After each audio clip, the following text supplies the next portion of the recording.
भाई सबको मेरी नमस्ते। और बात कर शुरू करने से पहले एक तो मैं बताऊं कि भाई मेरे सिर मत ओढ़ दिया करो किसी ने।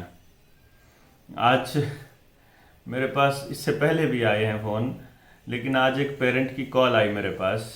उन्होंने मुझे कहा कि आप मेरे बेटे को ये बोल दीजिए कि वो मेरी सारी बात मानना शुरू कर दे, और या फिर वो मेरी बात नहीं मानता और जबान लड़ाता है और उल्टा बोलता है और मतलब कहीं भी लग जाता है वो लोगों को समझाने कि तुम ये फर्जी महामारी का ये जहरीले टीके मत लेना। अब मैंने कहा कि मैं तो जानता नहीं आपके बेटे को। उसने कहा कि वो आपकी वीडियो देख के ऐसा करता है और उसके अंदर इतना चेंज आया कि अब वो हमारी बात भी नहीं मानता, और वो ये कह रहा है कि बलारा सर से बुलवा दो, उनसे कहलवा दो, फिर मान लिया करूँगा। तो उन्होंने मेरे पास फ़ोन किया कि आप मेरे बेटे को बोल दो कि मेरी बात मान ले।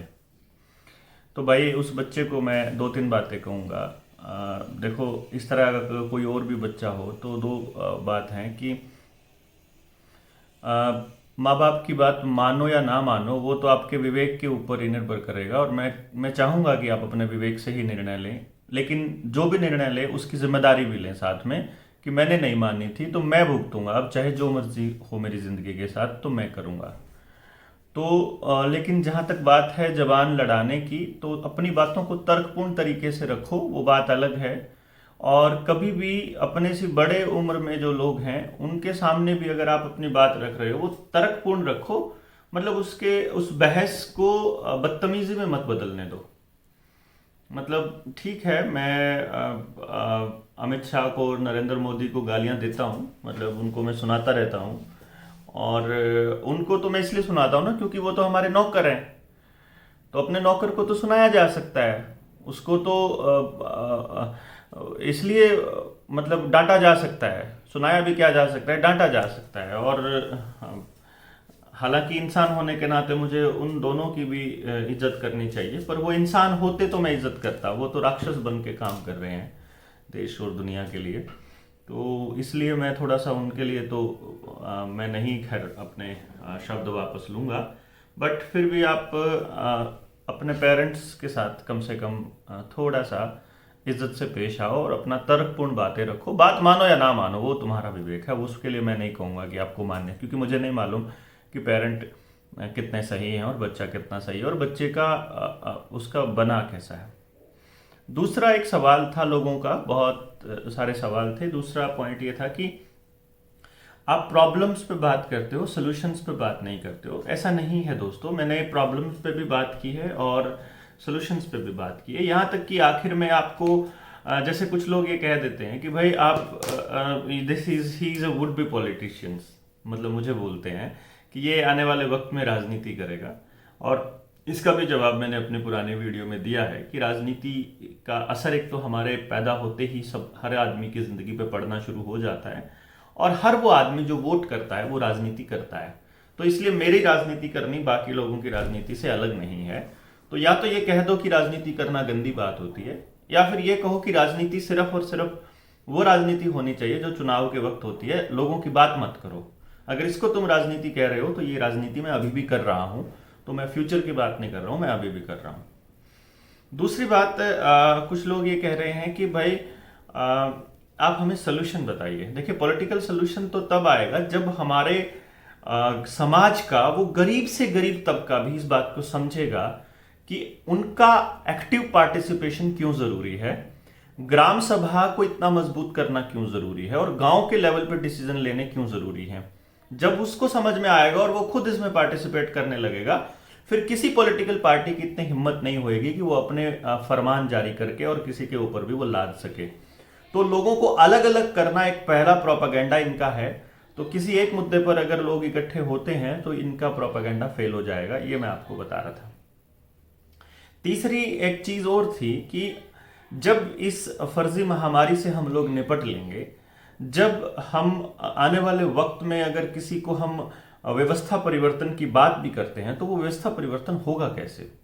गांव के लेवल पे ऐसा एजुकेशन सिस्टम कैसे बनेगा कि उसमें हर बच्चे को रोजगार दिया जा सके, हर माँ बाप इतना सक्षम कैसे होगा कि वो अपने बच्चे के इंटरेस्ट को देख करके, उसके टैलेंट को देख करके उसको निखारने की दिशा में एक्टिव काम कैसे करे। तो इस काम कैसे करे ये तब कर सकता है जब उसे बात समझ में आई हो। तो मैंने अभी तक अपनी जो फाइंडिंग्स हैं, अपनी जो पुराने रिसर्च है, जो मेरा अपना काम है, मैंने वो पब्लिक डोमेन में अभी तक नहीं रखा है। और मैं उसे उन लोगों को देता हूं जो लोग चाहते हैं अपने गांव को सुधारना, जो चाहते हैं अपने गांव के ऊपर काम करना। पिछले 1.5 साल से जब से ये फर्जी महामारी आई हुई है, इस दौरान मैं फाइनल ट्रेनिंग नहीं कर पाया हूं। तो उन साथियों से जो ट्रेनिंग के लिए इंतजार कर रहे हैं, मैं क्षमा चाहता हूं बार बार, क्योंकि हिमाचल में मैंने अभी फिर से बात की थी और उन्होंने मुझे वो जगह देने से अभी मना कर दिया। तो मैं बहुत जल्दी, मतलब मैं इस महीने में नहीं तो अगले महीने में आपको ट्रेनिंग करवा के लाऊंगा, चाहे जो मर्जी हो जाए। तो ट्रेनिंग हम लोग रेजिडेंशियली करेंगे। तो ये पॉइंट है कि वो ट्रेनिंग होगी हमारी। तो बेसिक ट्रेनिंग आप अपनी घर बैठे कर सकते हैं। उस ट्रेनिंग का पर्पस क्या है कि मुझे हर गांव से बच्चे चाहिएंगे जो उसी गांव के हों। मैं नहीं कर सकता, या कोई भी आदमी जो आपके गांव में आकर के आपके गांव के लिए काम नहीं कर सकता। आपको ही अपने गांव के लिए काम करना पड़ेगा।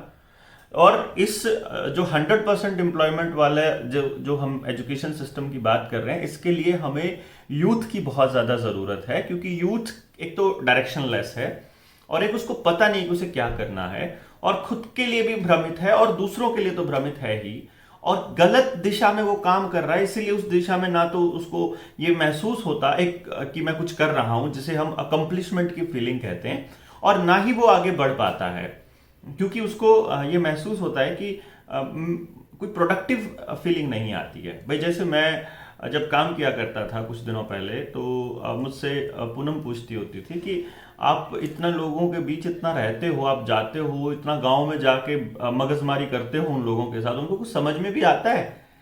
क्योंकि आज से 10 साल पहले जब मैं गांव में जाके समझाता था कि आने वाले वक्त में ऐसी एजुकेशन हो जाएगी कि आपको रास्ता ही नहीं मिलेगा अपने बच्चों के लिए, तो वो लोग ये कहते थे नहीं, तैयारी करने से ही बात बनेगी। और मैं कहता था ये तैयारी करना, ये कोचिंग सेंटर सबसे बड़ा फ्रॉड है। अब मेरा खुद कोचिंग सेंटर होता था, लेकिन जब मुझे रियली फील हुआ कि ये कोचिंग एक्चुअली बच्चों की जिंदगी बर्बाद कर रही है, तो मैंने 2016 में पढ़ाना बंद कर दिया और मैंने इस दिशा में काम करना शुरू किया कि मैं अपने जैसे टीचर्स जो हैं वो समाज के अंदर तैयार कर सकूं। टीचर से भी ज्यादा जरूरी है अपने जैसे, मतलब हम लोग पेरेंटिंग पे काम कर सकें।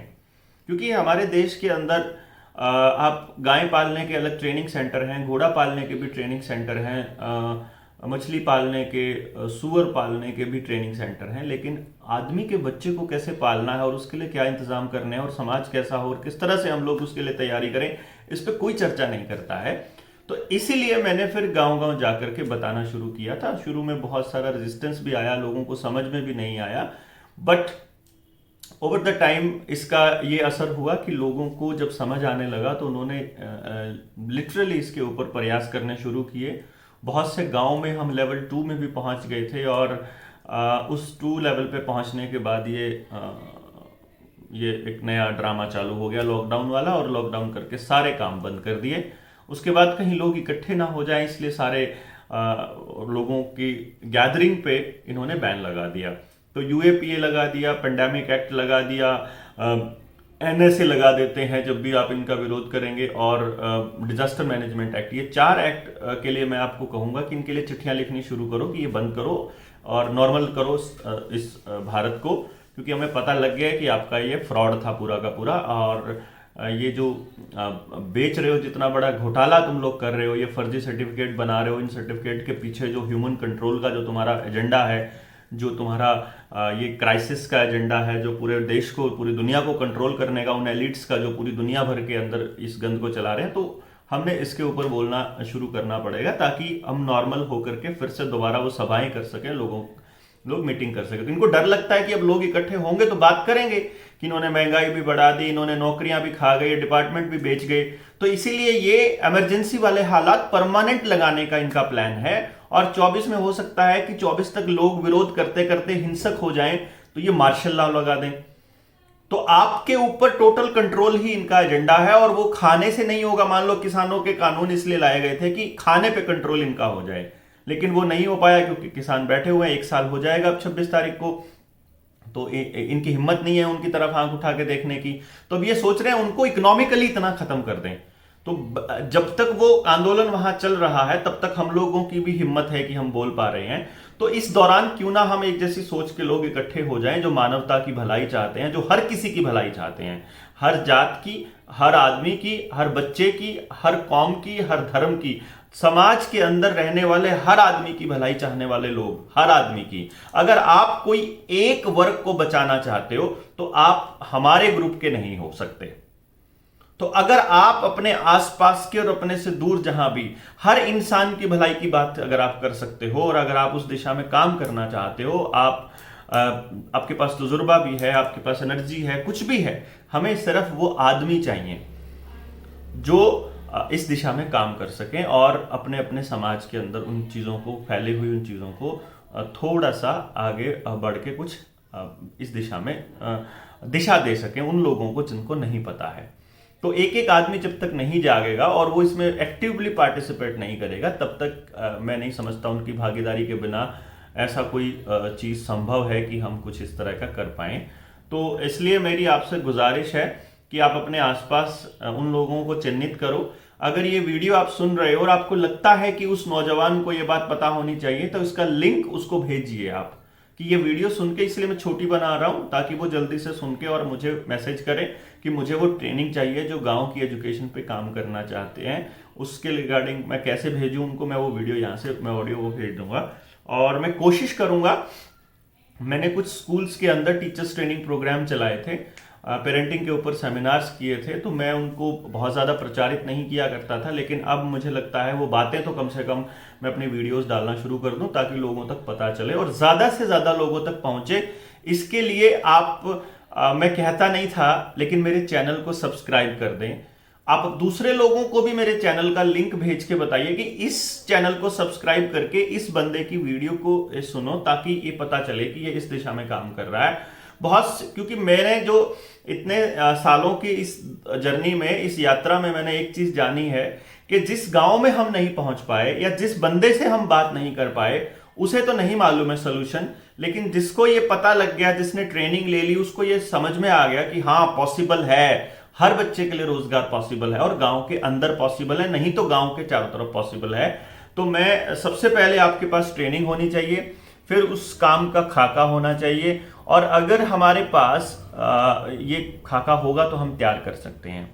तो अगर आप सेल्फलेस होकर के काम कर सकते हैं, आपको कुछ नहीं चाहिए अगर इसमें, जैसे मैं आपसे सिंपल एक बात कहता होता हूं गांव वालों को कि आपका गांव है, आप बचा सकते हो, मेरे पास टेक्नोलॉजी, टाइम और ट्रेनिंग, 3 चीजें हैं, मेरे से वो ले लो। मैं उसके बदले आपसे टाइम नाम पे पैसे लेता, ना मैं कुछ भी लेता, आपसे कुछ नहीं लूंगा। मेरा आपसे कोई वो नहीं है सरोकार कि मैं आपसे कोई पैसा लूं या कुछ लूं। मेरे को, अगर आप अपने पर्सनल, अपने फायदे के लिए मेरे पास आना चाहते हो, अपने बच्चे को भेजना चाहते हो, तो मैं आपसे पैसे लूंगा, लेकिन मैं अगर गांव के लिए कोई भी काम होगा उसका मैं किसी से कोई चार्ज नहीं लूंगा। फिर वो मैं चाहे जितने मर्जी लूं, वो मेरा अपना तरीका है काम करने का। अभी आंदोलन में लगे हुए मैं लगभग फिर से मेरे पैसे खत्म हो गए, तो अभी मैं फिर छुट्टी लेके फिर थोड़े से पैसे कमा के फिर लग जाऊंगा। तो ये मेरा रूटीन का काम रहता है और मेरे पास कोई सेविंग भी नहीं रहती है, इसीलिए सरकार मेरे खिलाफ कोई काम नहीं कर पाती, क्योंकि मेरे पास कोई डॉक्यूमेंट नहीं है। तो मेरे पास कर्जा है ऑलरेडी जो मुझे देना है लोगों का। तो किसी ने मुझे पैसे देने होते हैं या मेरे मैं जो काम करता हूँ, तो वो सीधा मैं उसी अकाउंट में करवा देता हूँ। तो मेरे पास कोई ट्रांजेक्शन नहीं है पिछले 7-8 सालों से। तो इसलिए सरकार उनको मेरे खिलाफ कुछ कागज तो मिलता नहीं है। तो अब आखिर में उनको मैं ही देखूंगा कि, तो मुझे ऐसा लग रहा है कि मैं ज़्यादा दिनों का मेहमान नहीं हूँ। तो इसलिए आपको ये ज़्यादा जल्दी से जल्दी आप ये सीख लें और अगली पीढ़ी को दे दें, ताकि अगली पीढ़ी इसको अगले दिशा, अगले समाज का, अगले लोगों तक ये पहुँचे बात, ताकि हम एक ऐसा समाज बनाएं जहां हर बच्चे के लिए प्रोविज़न हो, गरीब का हो, अमीर का हो, पढ़ा लिखा हो, अनपढ़ हो उसका माँ बाप। तो जिसकी खाने की रोटी, जिसके खाने की समस्या खत्म हो गई है, वो उनके लिए काम करे, जिनके अभी रोटी नहीं मिली है। जो पढ़े लिखे हैं वो उनके लिए काम करें, जो अभी अनपढ़ हैं। और इस तरह से हम लोग एक दिशा में काम करेंगे। तो इसलिए मेरा ये मानना है, तो इसमें सरकारी स्कूलों की बहुत बड़ी भूमिका होगी। तो अपनी ज़मीनों को बचा लीजिए। तब तक आप चिट्ठी लिख के भेजिए डीसी को कि हम लोग अपनी कोई ज़मीन बेचने वाले नहीं हैं, और इस दिशा में आप जितना हो सके काम करिए। तो मुझे आप अपने मेरे नंबर पर आप व्हाट्सअप कर सकते हैं और वो ट्रेनिंग ले सकते हैं और उसको शुरू करिए।